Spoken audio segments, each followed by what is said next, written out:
And then he says, a drum and a harp are two opposites. A drum, when you go to war, you drum. When you want to instill fear in the enemy, you drum. It makes a rough noise or a rough sound. It's fearful. It's fearsome. Fierce. Harp is the exact opposite. Harp, your heart goes out. Your soul goes out in ecstasy. A harp is so sweet, so gentle, it plays with the strings of your heart and the deepest, the finest. They're opposites. But Mashiach will come. Then Seif and Chiner, opposites are going to be reconciled. Opposites will be harmonious. The drum and the harp will enhance each other and work together. There will no longer be, you won't see it as opposites, contradictions, but on the contrary, they'll all be harmonious. Because Hashem desires His nation. We are His nation. And that's what He desired. That's why He gave us His will, His Torah, His mitzvot. And we were faithful. We kept the Torah and we kept the mitzvot. Through thick and thin, fire and water, in all this darkness.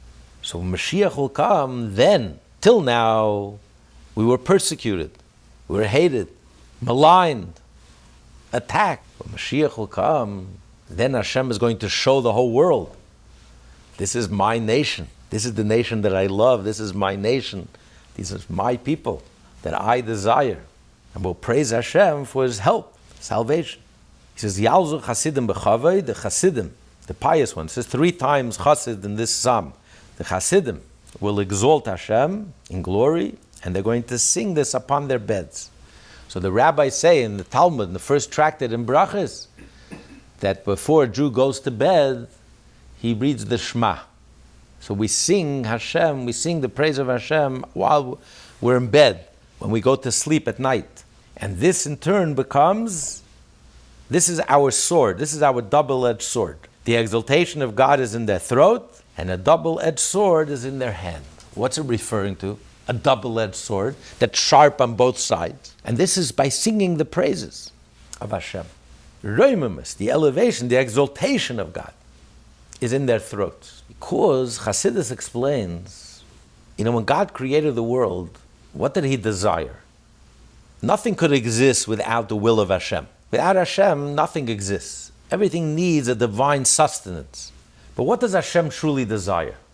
Hashem desires truth, godliness, holiness, Jewish people, the Torah, the mitzvot. Hashem is reality. Hashem is reality. There is no other reality. And that's what Hashem desires. Hashem desires reality. But then, how does the klipa, the shell, the distorted reality, how do you get a distorted reality? So initially, Hashem created the klipa, but He only gave it the tiniest source of sustenance that barely enables it to exist, because it serves a purpose. The shell serves a purpose. But it just has the barest minimal amount of sustenance that it needs. But how is it possible for this negative energy to dominate, to prevail, to take over, and to suppress the truth, to suppress reality, to suppress holiness? The truth is, we have no one to blame but us. We are in the driver's seat. The whole world is in our heart. We are a microcosm of the whole world. So if we distort, if we live a distorted reality, it distorts the reality in the world. There are 2 ways to distort reality. One way is if a person lets loose and just decides to live a life of indulgence. Follow every urge, follow every instinct.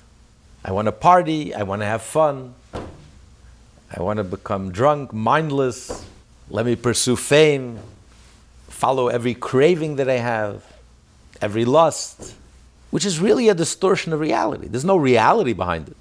You throw away the fruit and you munch on the shell. What do you have? All you have is it gives you a stomachache.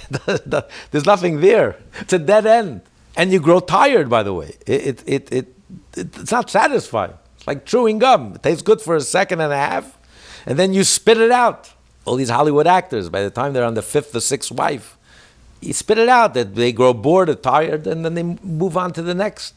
There's no reality. It's not even satisfying. You have fun for the moment. It's all an illusion. It's completely delusional. But for the moment, I'm having fun. But it's like quicksand. There's nothing there. You can't build anything on it. There's no reality to it. So that's one way we create this distortion in the world. When a Jew indulges and can't distinguish between the shell and the fruit, can't distinguish between craving and genuine hunger, between fame and honor, between fun and joy, between love and lust, the whole world becomes downgraded. He degrades the whole world with him. The whole world becomes downgraded and degraded. And suddenly the klipa, the shell, the distortion is running loose, is running without any restraints, without any limits. There's no self-discipline, there's no self-restraint, no boundaries. Then you have a different approach. You distort reality by going very high, which is what we're seeing today. You play God. Who can tell me what to do? Who can tell me what to be? If a man decides they're a woman, I'm a woman. If a woman decides she's a man, I'm a man. Who are you to tell me what to do? I play God. If I want nonsense to be real, it becomes real. If I want men to play in women's sports and we call them women and they win, you can't say anything because this is what I decided. Who are you to tell me that? You live in a world and a universe that's completely delusional. It's completely no connection to reality. You play God. You climb high and you live in a nonsensical world. Nonsense becomes reality because I decided so. And how dare anyone tells me otherwise? Ego run amok. Absolute ego. I'll do whatever I want and I'll be whatever I want. And there's no right and there's no wrong and there's no facts and there's no science and there's no truth and there's no reality. There's no reality. Anyway, reality is just whatever you make it to be, whatever you decide it to be, that's reality.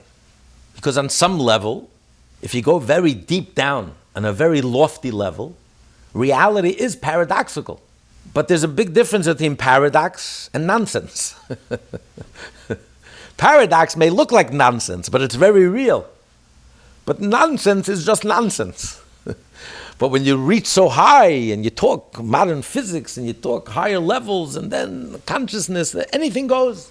I'll play God and I'll be God and I'll do whatever I want and whatever I'll decide, that's what is. Nothing is rigid, nothing is solid, nothing is real. Everything is just whatever you want it to be. So I'm reaching very high, but it's completely delusional. So when a person becomes so arrogant and so egotistical and so taken with themselves, and they start playing God, they start worshiping themselves, which is the worst form of idolatry, which is what we have today. People literally worship themselves, play God. They're climbing high. They're flying. And you create a world of nonsense. You create a completely delusional world. And then when reality comes crashing, you're like shocked. So these are two opposite ways how we inflame the distortion. We create a world that's completely delusional, a world that's distorted. It's not real. So that's why he says we need a double-edged sword.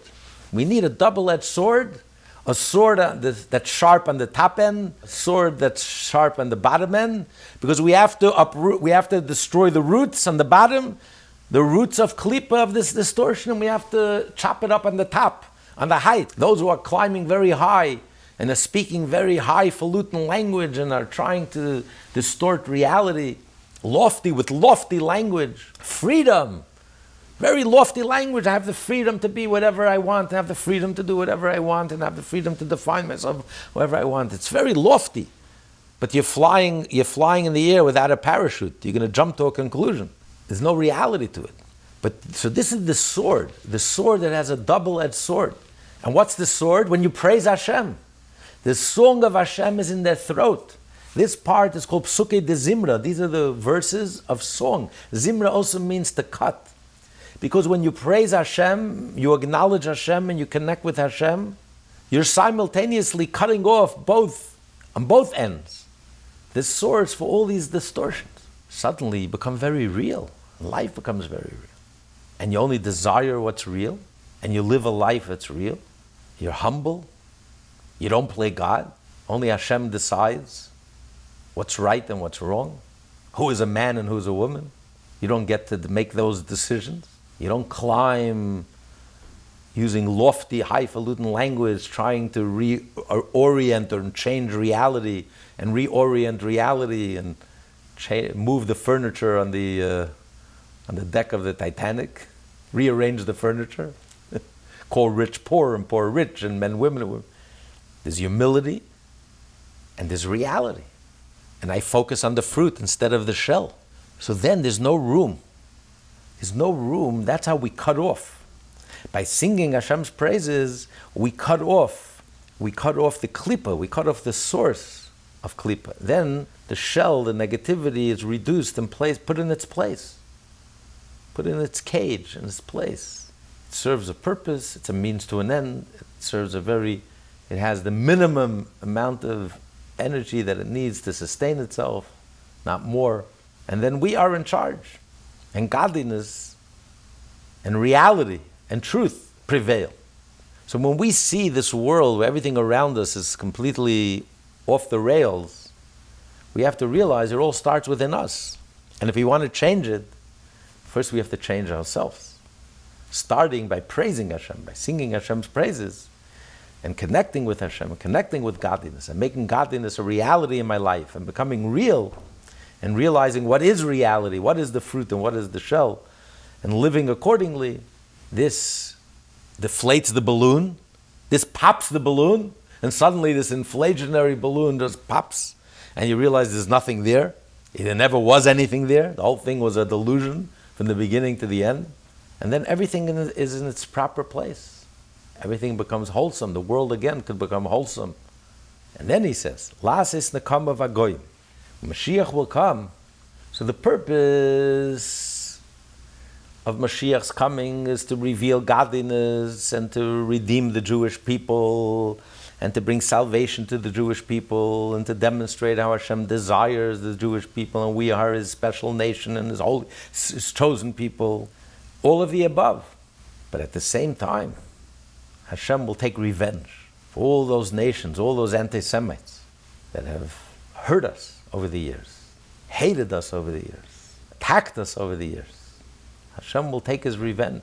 He will punish them, punish those people who opposed us, who hated us. And He will bind their kings in chains, their nobles with iron fetters, to execute upon them the prescribed judgment. It says in the Torah that Hashem you're going to eat all the nations, all those who attacked you, destroyed you, who tried to destroy you. And that's what we're seeing actually. It's amazing. We're seeing at this moment in history, this very verse is unfolding before our very eyes. Hashem is taking revenge on all the vicious anti-Semites. There's Hamas, Hezbollah, and of course their patron, which is Iran. And Hashem is exposing all those who support them. Are savages, barbarians, absolute evil. Hamas is being pummeled and destroyed as we speak. Hashem is taking His revenge through His nation, His people, His holy people, His chosen people. People of goodness, the people of kindness, the people of godliness, of truth, of reality. Hashem is taking His revenge on all those vicious anti-Semites. And it will be a total revenge and a total triumph, till every last one of them is either killed or surrenders unconditionally, starting with Hamas, and then it'll be Hezbollah, and then it'll be Iran, and all the nations who support them. So everything that we're reading about at the end of Psalm, this is literally the last piece of the puzzle, where Hashem is fulfilling His promise that He will take revenge. Look what He did to Syria, completely destroyed, pulverized. Look what He did to Iraq. All those nations who hated the Jewish people, tried to destroy the Jewish people, to hurt, to harm. Hashem is taking His revenge on them. How dare you start up with the Jewish people? Aren't you afraid to start up with the Jewish people? You should be. You're starting up with Hashem. You start up with the Jewish people, from sea to river. You start up with the Jewish people. You're fighting Hashem. You're starting up with Hashem. Woe unto you. You're starting up with Hashem Himself, and you will have a total ending. And Hashem is exposing all those who support them. Every last one of them has exposed themselves for being the Hamanite, the Nazi, the Amalekite, the absolute evil that they are. No more excuses. After what happened, there's no more excuses. No claim of ignorance, no excuses. anyone who has decency to them, anyone who has a spark of godliness left to them, anyone who's living in reality, who's not living in this delusional bubble and delusional world where men don't know that they're men and women don't know that they're women. Anyone who's living in a real world is with Hashem, and anyone who's not, who's living in this imaginary world, these are the enemies of the Jewish people, the enemies of Hashem, enemies of Israel. And Hashem will take revenge, and all their noble ones and their kings will be in chains and iron fetters. It's promised in the Torah. Because again, today it's possible for them to receive their sustenance. If Hashem hates them, how do they get their sustenance? So there's the famous analogy, a king makes a banquet. You can imagine a royal feast. Of course, when the king, no one is allowed in, only the ministers, the close ones to the king. Once the banquet is over, the servants come and enjoy the leftovers. Now there's a lot to enjoy. Such a royal feast, there's a lot to enjoy. Then once the servants are done, the dogs come. What's left over under the table, what fell off under the table, and from such a feast, there's enough leftover of the leftover to feed the dogs, and they have for them it's a royal banquet. But that's only today. Mashiach will come. They won't be allowed in. There won't be any leftover for the dogs. All these absolute evil ones. Their whole bubble will collapse. The whole balloon will be deflated. The whole house of cards will fall. There's nothing there. There never was anything there. It was all hot air. It was all lies. Lies upon lies upon lies. Distortions and distortions. Like an echo chamber. They entertain themselves. And they believe their own lies. But then reality comes smacking them in the face. Hashem is reality. Reality will come hitting them in the face, slapping them in the face. And then they'll realize and see the truth. That all there is Hashem. All there is the Jewish people. All there is the holy land of Israel, His holy Torah. And the 7 Noahide laws, the righteous laws, the moral, ethical code by which all 8 billion people will live by. And then the world will once again be wholesome and whole. And he says, this will be a glory for all these pious ones. Mashiach will come, we're all going to be Hasidim. We're all going to study Hasidus. We're all going to experience godliness and live the truth and appreciate the truth and internalize the truth and see it and live it and experience it. Hallelukah. Praise be the Lord. Praise be Hashem. Next time we meet, we're going to learn the last and final psalm of the Tehillim. And that's right in the middle of Pesukei Dezimra, verses of praise.